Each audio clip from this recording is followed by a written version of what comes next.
One of the biggest issues that students have in the car section is that intense feeling of never having enough time and the feeling of always being rushed from passage to questions. Now, here at MCAT Savior, we're really big on test timing and strategy because time control in our philosophy basically equals test control, especially in a situation like the AAMC's MCAT, where timing and test control matters so much. So in this lesson, to highlight how important that is, we're going to go through a very, very interesting topic about how you can control the car section with a single 10-second trick. Now, let's take a look at the timing. Cars has basically 9 passages. And that's never going to change unless AMC updates the rules for some reason when they reformat the exam. But for the current exam, they don't have any plans to change that. So it's 9 passages. To do the car section, you have 90 minutes. So basically, if you look at the math, you essentially only have 10 minutes to do a passage and the questions. And the breakdown, as per MCAT Savior guidelines, is typically 4 minutes 30 for the passage, plus 5 minutes 30 for the questions. Now, with that 10-minute mark in mind, let's think about what usually happens, because the vast majority of students usually don't have timestamps that end at 10 or under. Typically, they're a little bit over. So why does that matter? Well, I mean, if I take 11 minutes to do a passage, what's the big deal? It's only 1 minute. It's not crazy, and I have a ton of time left over. In fact, as a student, if you take 11 minutes to do a passage and you do 3 passages, you have used 33 minutes. Using 33 minutes isn't that bad because now you have 6 passages left and you still have a ton of time. And at the end of the day, right now, you still have 9.5 minutes left per passage. This is only 30 seconds less than usual, right? Usually you get 10 minutes as per timing regulation. You've used 1 minute extra on 3 passages. And at the end of the day, now you have 6 passages left and you only have 30 seconds less for each passage. Most people would think, well, who cares at this point? But let's take a look at what happens as you go through the section and you'll very clearly see why you should care. Because if you take 11 minutes for 8 passages, all of a sudden you've used 88 minutes, which is not good because you had 90 to start with.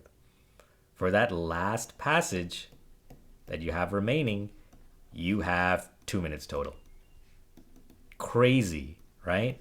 All you did is just take 1 minute more than you should. And every student does this pretty much. Even high-spec test takers that are in the 90th percentile often take more than 10 minutes on a passage. It's just that because they're so good at the exam, they save a little bit of time on other passages, which helps cover up the issue. But for an average test taker and the vast majority of all people taking cars, we don't have as much of a fluctuation in our timings. We generally stick to a consistent timing band for easy, medium, and hard passages, and that typically tends to hover in the 9 to 11 minute range. But that can be a significant issue like we just saw here.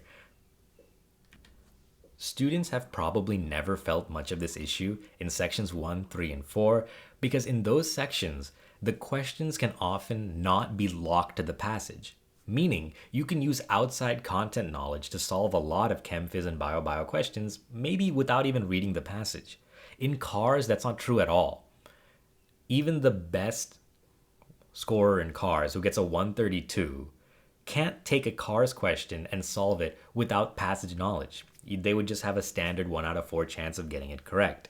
And in this case, that's basically what we're giving ourselves because with 2 minutes total left for a passage, there's no way we can actually read it and sufficiently do the questions to any degree. We're basically just going to have to guess on those 3 to 5 questions, which is going to tank our score. But we started with just a small loss in time, just 1 minute per passage. This is how brutal the timing strategy is in cars. And this is why MCAT Savior's Module 3 of the cars course is fully dedicated to test taking and timing strategy specifically for the cars section, just because the timing strategy in this section is way more brutal than the timing strategy for other sections. So taking a look at all of this, what if we just cut every section at 10 minutes? That way, regardless of what happened in the section, we would always make sure that every passage has at minimum its guaranteed 10-minute time slot. And while this approach may seem super brutal, it really is meant to integrate with a lot of the MCAT Savior's other test taking strategies, including our use of small scale, large scale, and passage dancing to rearrange the passage order and rearrange the questions within the passage to maximize our skills. Because at the end of the day, if we're going to cut the passage off at 10 minutes and move on to the next passage, and we're struggling with the hardest question in that set that we really don't know if we can even get correct anyway, we really don't lose much by cutting it off right there and moving on. So, although the nuances of the subsection strategy, as we like to call it, for our 10-minute cutoff are very complex, you can find examples of that lesson in our Module 0 strategy set so that you can take a quick look at it. What we really want students to take away from this lesson is the fact that cars timing is really, really tough. What seems like a really small gap in timing issues can lead to a big problem in the long run. So as students train for cars, make sure you're enforcing very strict time limits so that you're maximizing your chance of getting overall points. Because remember, giving yourself the ability to do an entire passage and answer the questions is going to net you more points in the long run than maybe one or two random hard questions that you wasted a minute on extra, more than you should have. So definitely keep this in mind as you go through your practice, and we hope it helped. Alright, that was a complicated lesson. If you still need help, check out our full-length blog post that we linked in the video description, explore more of our YouTube channel, or just head on over to mcatsavior.com where you can get all of our strategy courses for free.